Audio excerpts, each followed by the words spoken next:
First on reporter breaking. സ്വർണ്ണപ്പാളി വിവാദത്തിൽ Thiruvithamkoor Devaswom board ഉദ്യോഗസ്ഥരിലേക്കും വിജിലൻസിന്റെ അന്വേഷണം. ഉണ്ണികൃഷ്ണൻ പോറ്റിയെ സഹായിച്ചത് ദേവസ്വം ഉദ്യോഗസ്ഥരാണെന്ന് വിജിലൻസിന്റെ കണ്ടെത്തൽ. ചില ഉദ്യോഗസ്ഥർ പോറ്റിയിൽ നിന്നും സഹായങ്ങൾ സ്വീകരിച്ചു എന്ന് സംശയം. പോറ്റിയെ സഹായിച്ചവരുടെ സാമ്പത്തിക ഇടപാടുകൾ ദുരൂഹമാണെന്നും വിജിലൻസിന്റെ കണ്ടെത്തൽ.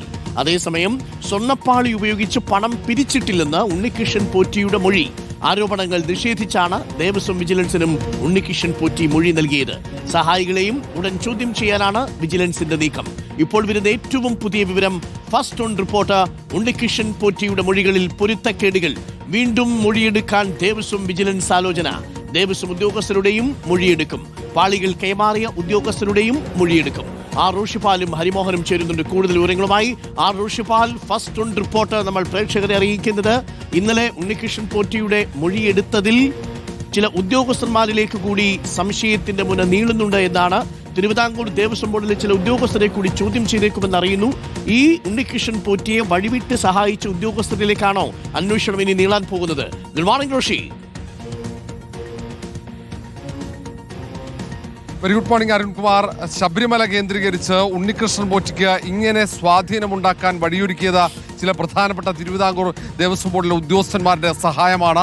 എല്ലാ കാലത്തും ഉണ്ണികൃഷ്ണൻ പോറ്റിക്ക് ഈ സഹായം ലഭിച്ചു എന്ന കണ്ടെത്തൽ തന്നെയാണ് ദേവസ്വം വിജിലൻസിന്.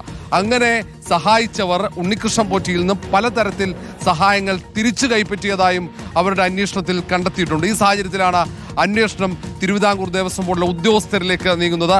തിരുവിതാംകൂർ ദേവസ്വം ബോർഡിലെ ഉദ്യോഗസ്ഥരും ഇനി ചോദ്യമുനയിലേക്കാണ്. കാരണം ഈ ഉണ്ണികൃഷ്ണൻ പോറ്റിക്ക് സ്വർണ്ണപ്പാളി കൈമാറുന്നതുമായി ബന്ധപ്പെട്ട് തന്നെ ചില ദുരൂഹമായ ഇടപാടുകൾ നടന്നുവെന്ന സംശയം നേരത്തെ തന്നെ ദേവസ്വം ബോർഡ് ഉയർത്തിയതാണ്. ഈ സാഹചര്യത്തിൽ കൂടിയാണ് ദേവസ്വം ബോർഡ് 3 തലത്തിലുള്ള അന്വേഷണത്തിനുള്ള ഒരാവശ്യം കോടതിക്ക് മുന്നിൽ വെക്കാനായി ആലോചന നടത്തുന്നത്. അതുകൊണ്ട് ഏതായാലും വിജിലൻസ് അന്വേഷണം അടക്കം ആവശ്യപ്പെടുന്നതിലേക്ക് കാര്യങ്ങൾ എത്തുന്നത് ഈ ഉദ്യോഗസ്ഥന്മാരുടെ വഴിവിട്ട ഇടപെടലുകൾ, വഴിവിട്ട സഹായങ്ങളുമാണ്. ഏതായാലും വിജിലൻസ് വിശദമായ പരിശോധനയും ഇനി ചോദ്യം ചെയ്യലിലേക്ക് കടക്കും. അന്ന് ഈ സഹായം ചെയ്ത, പ്രത്യേകിച്ച് ഈ സ്വർണ്ണപ്പാളി കൈമാറുന്നതുമായി ബന്ധപ്പെട്ട് ദ്വാരപാലക ശില്പം എന്നും സ്വർണം അടർത്തിയെടുത്ത് കൈമാറുന്നതുമായി ബന്ധപ്പെട്ടുള്ള ഇടപെടലുകൾ ഏതൊക്കെ ഉദ്യോഗസ്ഥന്മാരാണ് നടത്തിയെന്ന് കൃത്യമായി വിജിലൻസ് മനസ്സിലാക്കി കഴിഞ്ഞു. അവരുടെ സാമ്പത്തിക ഇടപാടുകൾ അടക്കം പരിശോധിക്കേണ്ടി വരും. ഒരുപക്ഷെ അത് ദേവസ്വം വിജിലൻസിന് അതിന് പരിമിതി ഉണ്ടാകാം. അതുകൊണ്ടാണ് ദേവസ്വം ബോർഡ് തന്നെ, സർക്കാർ തന്നെ ഇതിൽ മറ്റൊരു അന്വേഷണം വേണമെന്ന നിലപാടിലേക്ക് എത്തുന്നത്. ഏതായാലും ഇനി സഹായിച്ച ഉദ്യോഗസ്ഥന്മാർ, വഴിവിട്ട് ഉണ്ണികൃഷ്ണൻ പോറ്റിയെ സഹായിച്ച ഉദ്യോഗസ്ഥന്മാർക്ക് രക്ഷയില്ലാത്ത സാഹചര്യത്തിലേക്ക് കാര്യങ്ങൾ പോവുകയാണ്. ഇനിയും ഒട്ടേറെ തെളിവുകൾ പുറത്തു വരാൻ സാധ്യതയുണ്ട്, ഒട്ടേറെ വിവരങ്ങൾ. കാരണം ഈ ഉണ്ണികൃഷ്ണൻ പോറ്റിയിൽ കാര്യങ്ങൾ ഒതുങ്ങില്ല എന്ന് ഏതാണ്ട് ഉറപ്പായി കഴിഞ്ഞു അരുൺകുമാർ. ഓക്കെ, വളരെ പ്രധാനപ്പെട്ട കാര്യമാണ്. ഈ ഉണ്ണികൃഷ്ണൻ പോറ്റിക്ക് സന്നിധാനത്ത് ഇങ്ങനെ വിലസാനുള്ള സൗകര്യം ആരാണ് ഒരുക്കി കൊടുത്തത്? അതിൽ ചില ദേവസ്വം ബോർഡിലെ ഉദ്യോഗസ്ഥരുടെ അനുമതിയില്ലാതെ, അവരുടെ അറിവില്ലാതെ ഉണ്ണികൃഷ്ണൻ പോറ്റിക്ക് ഇങ്ങനെ സന്നിധാനത്ത് ഈ ഭക്തന്മാരെ കൊണ്ട് ആ രീതിയിൽ നടക്കാനോ അവർക്ക് വേണ്ടി ചില സൗകര്യങ്ങൾ ഏർപ്പെടുത്തി കൊടുക്കാനോ കഴിയില്ല എന്നുള്ള നിഗമനത്തിൽ തന്നെയാണ് വിജിലൻസ് ഉള്ളത്.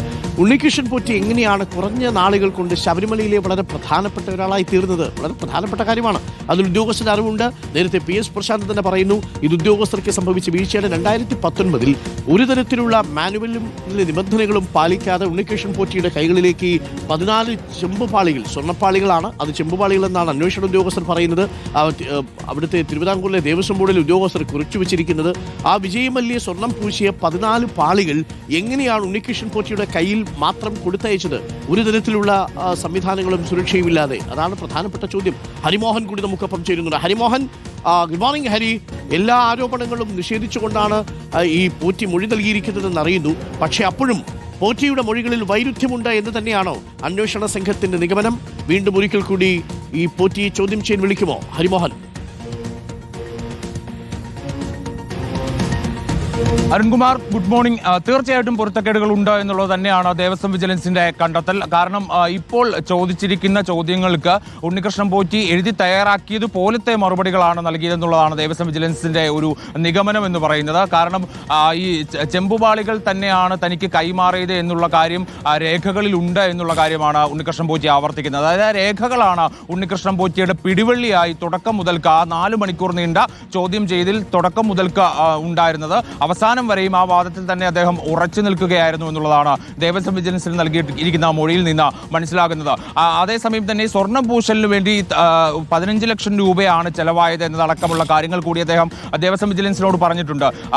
താനും മറ്റു 3 പേരും ചേർന്നാണ് ഈ പണത്തിന് അല്ലെങ്കിൽ ഈ ചെലവ് വഹിച്ചത് എന്നുള്ള കാര്യവും ഉണ്ണികൃഷ്ണൻ പോറ്റി പറയുന്നു. അതായത് ചെമ്പുപാളികൾ കൈമാറുന്നു, അത് സ്വർണം പൂശുന്നതിന് വേണ്ടി തങ്ങൾ 4 പേരും താനും തൻ്റെ ഒപ്പം ഉണ്ടായിരുന്ന മറ്റു 3 സഹായികളായിട്ടുള്ള ആളുകളും ചേർന്ന് ഈ 15 ലക്ഷം രൂപ ചെലവാക്കിക്കൊണ്ടാണ് ആ സ്വർണം പൂശുന്ന നടപടിയിലേക്ക് കടന്നത് എന്നടക്കമുള്ള കാര്യങ്ങളാണ് ഈ ഉണ്ണികൃഷ്ണൻ പോറ്റി പറയുന്നത്. മാത്രമല്ല അതിൽ പ്രധാനപ്പെട്ട ഒരു ചോദ്യം എന്ന് പറയുന്നത് 39 ദിവസമാണ് ഈ പാളികൾ കൈവശം വെച്ചത്. അത് ചെന്നൈയിൽ എത്തിക്കാൻ വൈകിയത് എന്തുകൊണ്ടാണ്?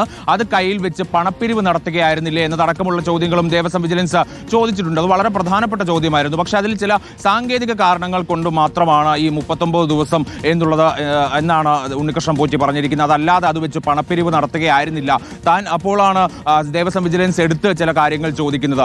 ജയറാമിന്റെ വീട്ടിലെ പൂജ, അമ്പത്തൂർ ഫാക്ടറിയിലെ പൂജ, അങ്ങനെയുള്ള കാര്യങ്ങൾ, അതായത് പല സ്ഥലങ്ങളിലായി പാളികൾ കൊണ്ടുപോയിക്കൊണ്ട് പൂജ നടത്തിയിരുന്നു, അവിടെയൊക്കെ പണപ്പിരിവ് നടത്തിയില്ലേ എന്നുള്ള ചോദ്യത്തിനുള്ള മറുപടി എന്നോണമാണ് ഉണ്ണികൃഷ്ണൻ പോറ്റി പറയുന്നത്. അവിടെയൊന്നും പണപ്പിരിവ് നടത്തിയില്ല. ഇതൊക്കെ ഈ പ്രാർത്ഥനകളും പൂജകളും എല്ലാം തൻ്റെ സ്വന്തം നിലയ്ക്കാണ് നടത്തിയത്. അതിൽ ഒരു തരത്തിലുള്ള പണപ്പിരിവോ അല്ലെങ്കിൽ മറ്റാർക്കും ബാധ്യതയാകുന്ന നിലയിലുള്ള ചെലവുകളോ ഒന്നും തന്നെ ഉണ്ടായിട്ടില്ല. അതെല്ലാം സ്വന്തം നിലയ്ക്കാണ് കൈകാര്യം ചെയ്തത് എന്നുള്ളതാണ് ഉണ്ണികൃഷ്ണൻ പോറ്റി പറയുന്നത്.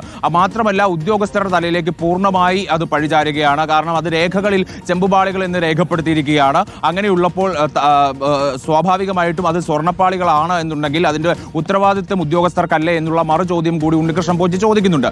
മറ്റൊരു പ്രധാനപ്പെട്ട ചോദ്യം ദേവസ്വം വിജിലൻസിന്റെ കയ്യിലുണ്ടായിരുന്നത് സ്വർണ്ണപീഠം സംബന്ധിച്ച കാര്യമാണ്. അത് പക്ഷേ വാസുദേവൻ, തന്റെ സഹായിയായിട്ടുള്ള തന്റെ വിശ്വസ്തനായിട്ടുള്ള വാസുദേവനെ പഴിചാരിക്കൊണ്ട് രക്ഷപ്പെടാനാണ് ഉണ്ണികൃഷ്ണൻ പോറ്റി ശ്രമിക്കുന്നത് എന്നുള്ളതാണ് ദേവസ്വം വിജിലൻസിന്റെ ഒരു നിഗമനം. അതായത് വാസുദേവൻ കള്ളം പറയുകയായിരുന്നു എന്നുള്ളതാണ്. അതായത് ഈ സ്വർണം പൂശുന്ന സമയത്ത് ഈ സ്വർണ്ണപീഠം അതിനോട് ചേർന്ന് അല്ലെങ്കിൽ അതിനോട് യോജിക്കാത്ത നിലയിൽ വന്നു. ആ സമയത്ത് അത് പരിഹരിക്കാൻ പറ്റിയില്ല. അതിന് ചില അറ്റകുറ്റപ്പണികൾ വേണ്ടി വന്നു. ആ സ്വർണ്ണപീഠം താൽക്കാലികമായി വാസുദേവന് കൈമാറുകയായിരുന്നു. പക്ഷെ അത് സന്നിധാനത്തേക്ക് കൈമാറിയെന്നാണ് വാസുദേവൻ പറഞ്ഞത്. പക്ഷെ പിന്നീട് അത് കള്ളമാണെന്ന് തെളിയുകയായിരുന്നു എന്നതടക്കമുള്ള മൊഴികളാണ് ഉണ്ണികൃഷ്ണൻ പോറ്റി നൽകിയിരിക്കുന്നത്. എന്തായാലും വീണ്ടും ചോദ്യം ചെയ്യും എന്നുള്ള കാര്യത്തിൽ തന്നെയാണ് ഇപ്പോൾ ദേവസ്വം വിജിലൻസ് എത്തിച്ചേർന്നിരിക്കുന്നത്. Arun, thank you Hari. ഏറ്റവും പ്രധാനപ്പെട്ട ചോദ്യവും അത് തന്നെയാണ്. വിജയ് മല്യ 1999 സ്വർണം പൂശിയ ദ്വാരപാലക ശില്പപാളികൾ എങ്ങനെ ചെമ്പായി മാറി, സ്വർണ്ണപ്പാളി ചെമ്പായി മാറിയ അത്ഭുത വിദ്യ. അപ്പോൾ ഇതിന് പിന്നിൽ ഗൂഢാലോചനകൾ വല്ലതും ഉണ്ടായിട്ടുണ്ടോ? അതിലേക്കൊക്കെ ഇനി അന്വേഷണം പോകും. തിരുവിതാംകൂർ ദേവസ്വം ബോർഡിലെ ഉദ്യോഗസ്ഥരെ കൂടി ഈ കേസിൽ ചോദ്യം ചെയ്യാനാണ് ഇപ്പോൾ ദേവസ്വം വിജിലൻസിന്റെ നീക്കം.